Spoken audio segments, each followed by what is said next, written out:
Nagbigay ng assessment si International Canoe Federation President Konietzko sa naging hosting ng Pilipinas sa 2024 ICF Dragon Boat World Championships sa Puerto Princesa, Palawan. Si Daryl Oclares sa detalye. Rise and Shine, Daryl. Naging matagumpay ang hosting ng Pilipinas ng katatapos lamang na 2024 ICF Dragon Boat World Championships sa Puerto Princesa, Palawan.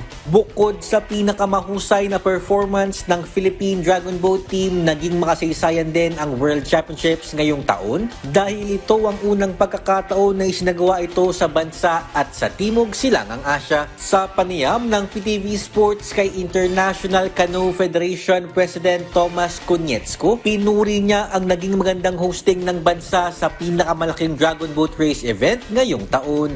It is not only the biggest Dragon Boat World Championship ever. I can already say today it's one of the best organized Dragon Boat World Championship ever. Congratulations to the Philippine Canoe Association and to the city of Puerto Princesa. Such good conditions in a so special, beautiful environment.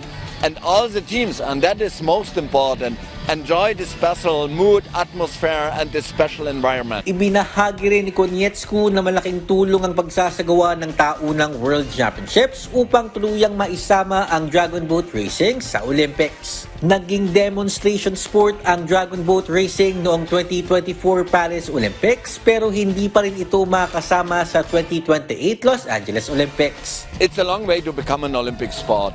And the program for LA 28 was already confirmed last year. So Dragon Boat will not become an Olympic sport 28. And it is still a long way. But with this World Championship here and the quality of the competition, I think we can come a little bit closer to become one day an Olympic sport. We have to continue on this way. And then I'm very confident. Daryl Oclares para sa Pambansang TV sa Bagong Pilipinas.